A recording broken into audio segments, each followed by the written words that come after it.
Hey YouTube, I just thought I'd make a quick video tonight with Rochambeau. As you can see, she's out with me tonight. I like to usually handle her in the evenings after dinner for about 10-15 minutes just to keep her used to me. And you can see she's not balled up or nothing. She's actually pretty relaxed right now. So I thought I'd do a quick video of what it's been like to have a ball python for the first time. I've had her for about a month. I got her a little over a month. I got her, I think, December 20th, 2023. Obviously, it's January 31st, 2024. And I've learned a lot. First things I thought I would mention, I thought was kind of most important, is getting the temperatures absolutely perfect. Now, the breeder I got her from, um, I've talked to him on the phone a few times before she arrived and stuff, and through the different research I did on ball pythons online, I was under the understanding that 90 degrees on the hot side is good, and about 80 on the cold side. And when I first had her, I didn't have a light in the cold side of the cage or a heat pad on the bottom. It was probably about 75. The hot side was pretty much perfect. I had a heat pad at 90 on a thermostat, and I had a bulb in the air to the ceiling of her enclosure that was 90. I was using the Herbstat 2. And I started to notice, like, she wasn't like lethargic or anything, but she seemed pretty active. And every time I tried to feed her after a week, she didn't actually eat for me for almost 2-3 weeks. And I was getting kind of concerned. I tried every trick in the book to get her to eat, heating it up with a heat dryer, warm water under the lamp for a while to get the scent in the room. And by the way, it's gross. I mean, to heat up a dead rat or a dead mouse and you just hear that smell is pretty gross. But nothing would work with her. So I reached out to the breeder again. I said, well, what do you think's the issue? So he had suggested, instead of the fluorescent lights, like, those like regular reptile bulbs, he said, why don't you swap them over to ceramic? So I did that, and I added a ceramic. He says, 75 is not bad for the cold side, but it really should be closer to 80. So I went out and bought another heat pad for the cold side to keep the floor 80, and I got a ceramic bulb for the cold side too, and I put that up and I put that in, and I have that monitor. I actually had an extra Herbstat 2 laying around, so I have two Herbstats monitoring the temperature in her cage. And then she's in a 4x2. It's an old reptile cage that I have. It's a vision cage. And that seemed to make a big difference. I mean, you wouldn't think 3 or 4 degrees would make a big difference, but it really did. I noticed she was a lot more active. She still wouldn't eat any frozen thawed for me. So when I got her on December 20th, she was about 99 grams. I think that's what it was in the unboxing. And she's had 3 meals. The last 3 weeks, she's eaten every Friday for me. And I've been feeding her like a fuzzy rat.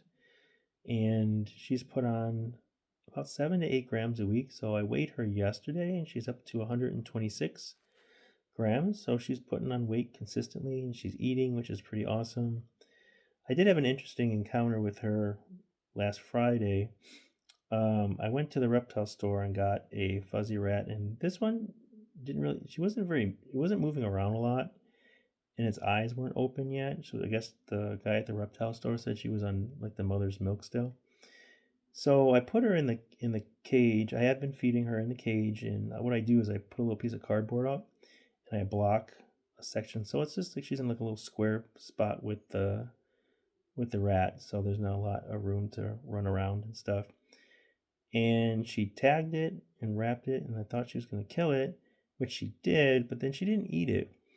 And I was kind of like, man, like what now? I thought I was going to get 3 weeks in a row.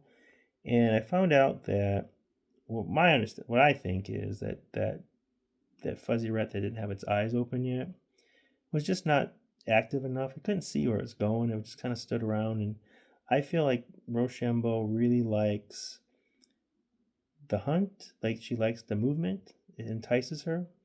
So the following day, Saturday, I went back to the same reptile store and kind of told them what happened. I said, "Can I get a little more lively one with their eyes open?" And sure enough, put that back in the cage Saturday, and she ate it right away. She killed it and ate it right away. So um, it's good. Like I said, she's eating now 3 weeks in a row.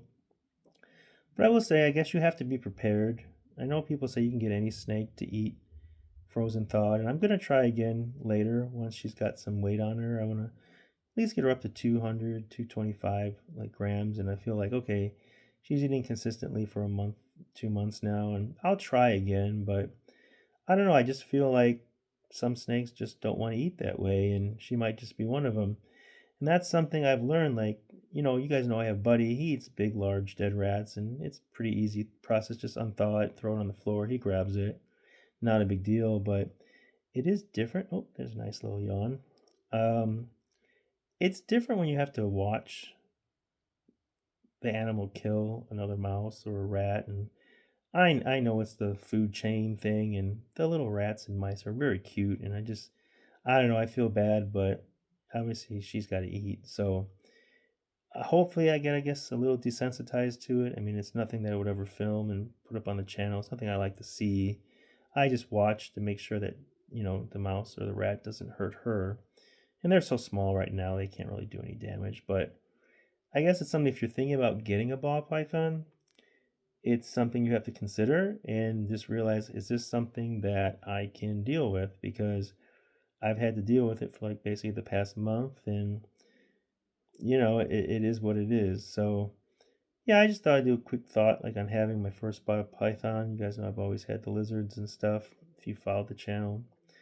But she's been amazing. Like her temperament is just fantastic, and I want to say she recognizes me. She knows who I am. Like she doesn't ball up on me like she did the first couple weeks and stuff. And I can put my hands in there. It's funny. Like she was like, hanging out in her tree. I'll be filling up her water dish or just misting the cage, and I've seen her turn around in the tree and just kind of stare at me and watch me and just really very curious like what I was doing. And the other night I put her away and I let her usually crawl from my hand into the mulch and stuff, and she kind of just turned around and like got comfortable underneath the heat lamp and was just watching me and stuff, and it was kind of cute. Like I said, I don't know if snakes have feelings and stuff like that, but I feel like she's definitely used to my scent, where we're building a good relationship. And again, she's been really amazing. I mean, she's beautiful. I really love her, and I'm excited to grow with her and have a long life with her. So anyway, just thought I'd do a little different type of video. Um, what it's like having a ball python or snake for the first time, and it's been really rewarding. I'm excited to spend time with her every day and just watch her grow. So anyway, happy Wednesday, and I guess I'll talk to you soon. Thank you.